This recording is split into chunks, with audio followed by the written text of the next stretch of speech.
Ministri e Arsimit Mirela Kumbaro ka qenë në një takim në Universitetin e Korçës me dekanët e fakulteteve dhe rektorin, duke diskutuar mbi rishikimin e ligjit për arsimin e lartë të vitit 2015. Sipas ministres, kjo punë ka nisur që një vit më parë, ndërsa aktualisht po merren sugjerimet dhe kërkesat e të gjitha universiteteve mbi rishikimin e këtij ligji. Dua të theksoj që nuk bëhet fjalë për një ligj të ri, bëhet fjalë dhe kjo vjen nga konkluzionet e gjitha universiteteve, përfshi dhe Universitetin e Korçës, të cilët sugjerojnë jo një ligj të ri, por një rishikim të disa aspekteve të ligjit ekzistues, në radhë të parë me ndërkombëtarizimin. Ndërkombëtarizimi i universiteteve është sfida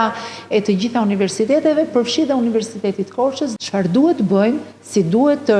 rishpikim vetvete në kuptimin e mirë të fjalës, të rishikojmë programet me qëllim që t'i përgjigjemi sfidës së ndërkombëtarizimit. E dyta, dakordsuam që Universiteti i Korçës është pjesë e një ekosistemi arsimor shumë të rëndësishëm që unë besoj Korça jo thjesht Bashkia Korç, po Qarku Korç e ka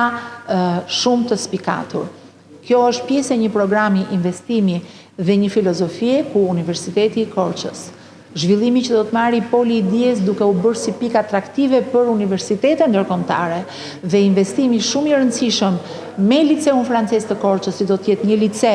kombëtar, por si do ta mbaj gjithmonë emrin Liceu Francez Korçës edhe për historinë e këtij të jashtëzakonshme, që do të jetë një lice me zhvillim teknologjik dhe shkencor, do të jetë një bazë shumë e mirë për të ushqyer pastaj linjën jo vetëm të Universitetit të Korçës, por edhe të universiteteve të tjera ku kemi profile tekniko-shkencore të teknologjisë informacionit e kështu me radhë. Në takimin e zhvilluar në Universitetin e Korçës mes ministres së arsimit dhe krerëve të universitetit ka qenë i pranishëm edhe kryetari i Kuvendit Niko Peleshi, si dhe kryebashkiaku i Korçës Sotiraq Pilo.